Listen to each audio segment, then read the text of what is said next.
تو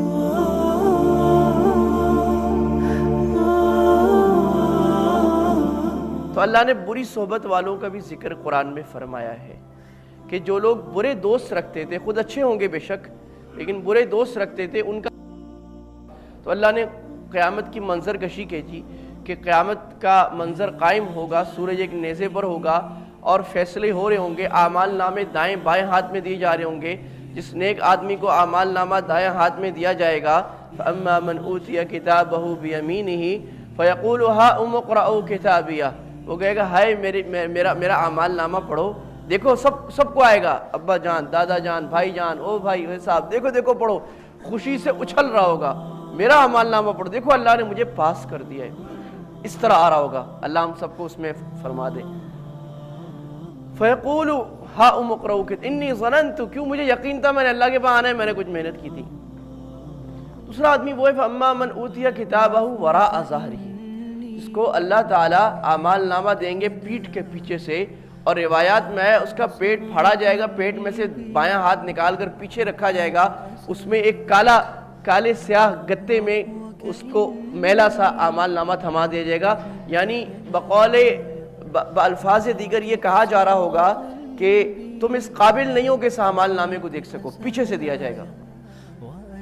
تو وہ کہے گا ہائے ہائے، فیقول یا لیتنی لم اوت کتاب، ہائے کاش مجھے اعمال نامہ دیا ہی نہ گیا ہوتا، ہائے کاش موت ہی قضا کر دیتی، ہائے کاش دوبارہ جینا نہ ہوتا، ہائے کاش میں نے یہ دن نہ دیکھا ہوتا، ہائے کاش میں دنیا میں ایک بات وہ اور کہے گا جو قرآن میں دوسری جگہ پہ ہے، اعمال نامہ میں وَيَوْمَ يَعَضُّ الظَّالِمُ عَلَى يَدَيْهِ، جس دن ظالم، اب ظالم سے مراد یہاں پر صرف حکمران ظالم نہیں ہے، یہاں پر صرف قتل کرنے والا، چوری کرنے والا، مارنے پیٹنے والا ظالم نہیں ہے، سب سے بڑا ظالم وہ ہے جو اپنے مالک کا غدار ہو جائے، جو اپنے مالک کا نافرمان ہو جائے۔ جس مالک نے نعمتوں کی مینا برسائی ہے اس مالک کی بے وفائی نہ کرے، غداری کرے، ببانگے دہل اللہ تعالیٰ کی نافرمانیاں کر رہے، اللہ کہہ رہے یہ کرو میں نہیں کروں گا، نماز پڑھو نہیں پڑھتا، پردہ کرو نہیں کرتا، نبی کی شکل بناؤ نہیں بناتا، جھوٹ نہ بولو نہیں بولتا، بولوں گا کر کے، اللہ نے کہا تجارت خراب ہوگی میں کر کے دکھاؤں گا، سود میرے سے جنگ ہے میں کروں گا، یہ باغی اللہ کا، تو وہ ہے ظالم جو اللہ کی نافرمانی کرے۔ تو اللہ نے کہا وہ ظالم قیامت میں اپنا پورا بازو چبا جائے گا، علی یدی، اپنے دونوں ہاتھ یہ چبا جائے گا، یعنی کنایہ اس بات کی طرف ہے کہ جب انسان کو حسرت اور ندامت ہوتی ہے تو وہ کیا کرتا ہے، اپنا پورا چباتا ہے، یوں کرتا ہے، ہائے ایسے کرتا ہے۔ اس کی ندامت اتنی خطرناک ہوگی تو پورا چبانا تو درکنار، اللہ فرما رہے ہیں لٹرلی، یعنی یہ مجاز نہیں ہے، حقیقتاً اپنا ہاتھ کھا جائے گا۔ اس شخص کی ندامت کا آپ اندازہ فرمائے جو ہاتھ کھا جائے اپنا، جو انگلی کاٹ کے خون نکال دے، اس کی ندامت بھی کیا ہوگی۔ اور وہ بولتا کیا ہوگا، وہ بولتا یہ ہوگا یا لیتنی اتخذت مع الرسول سبیلا، کاش میں نے رسول کا راستہ پکڑا ہوتا، کاش۔ اور مراد رسول یا نائبین رسول، یعنی جو اللہ والے یا نیک لوگ یا علماء جو راستہ بتا رہے ہیں وہ راستہ بھی کس کا ہے، تو رسول کا راستہ میں نے لیا ہوتا بالواسطہ یا بلا واسطہ، ڈائریکٹلی، یعنی صحابہ تو ڈائریکٹلی لے سکتے تھے، ہم انڈائریکٹلی لیتے ہیں۔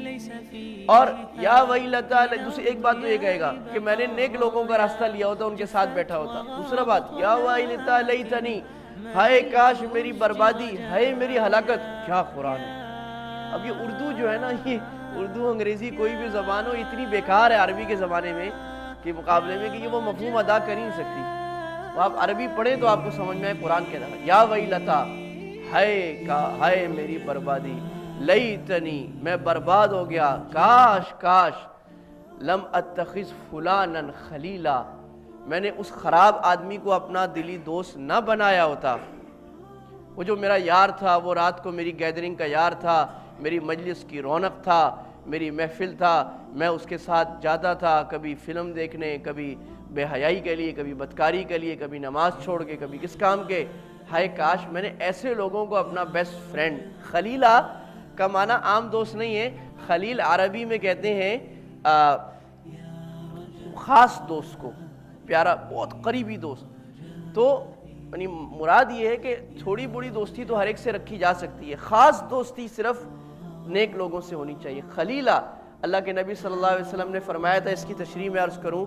المرء، یہی لفظ، المرء علی دین خلیلہ، انسان کس کے دین پر چلتا ہے؟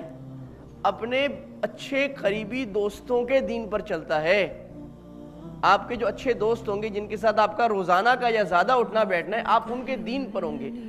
دین پر ہوں گے، یعنی ان کا دین فالو ہوگا آپ کا۔ فَلْيَنظُرْ مَنْ يُخَالِلْ، آپ فرما رہے غور کرو، دھیان کرو، کس سے دوستی کر رہے ہو۔ دوستی ایسی چیز نہیں جس سے دوستی ہو گئی بس جو گھومنے میں اچھا ہے، جو لطیفے سناتا ہے، جو زیادہ غیبتیں کرتا ہے، اس کے ساتھ دوستی میں بیٹھ گئے، نہیں نہیں، بہت سوچ سمجھ کے کسی کو اپنا دوست بناؤ۔ یعنی مسلمان کو دوستی ایسے نہیں کرنی چاہیے ہر چلتے پھرتے آدمی سے دوستی کر لی، سوچ سمجھ کے صفات والے آدمی سے، خاص آدمی سے، جس آدمی کے اندر کوئی خاص کوالٹیز ہوں، اچھا آدمی ہو، اس کو